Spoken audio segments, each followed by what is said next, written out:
Why is Britain's NHS in crisis despite a jaw-dropping budget of £181.4 billion this year, set to rise to an eye-watering £192 billion next year?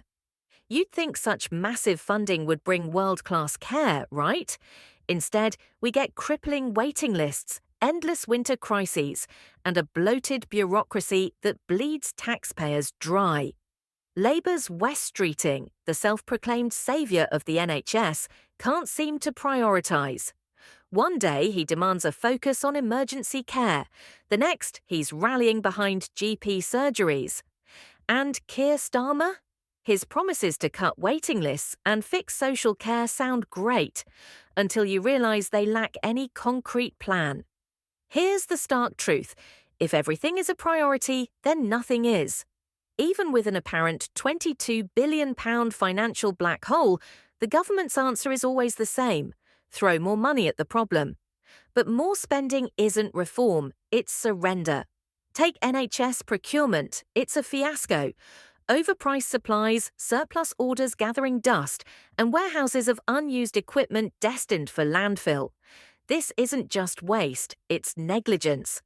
Meanwhile, frontline staff are stretched to breaking point, while millions are wasted on diversity officers and art curators.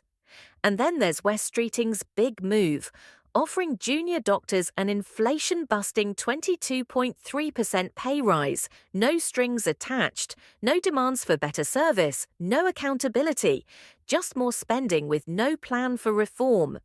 With another winter crisis looming, why do we tolerate this endless cycle of failure? The NHS spends more than many comparable nations, yet our outcomes fall embarrassingly short. The problem isn't money, it's an archaic, wasteful bureaucracy that suffocates the system.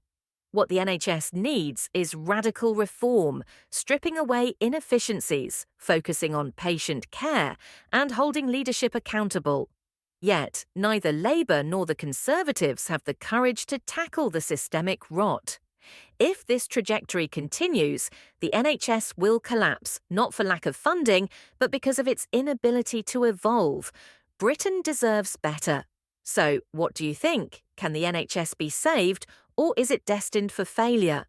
Let us know in the comments below. And don't forget to like, subscribe, and hit the bell for more in-depth stories that matter.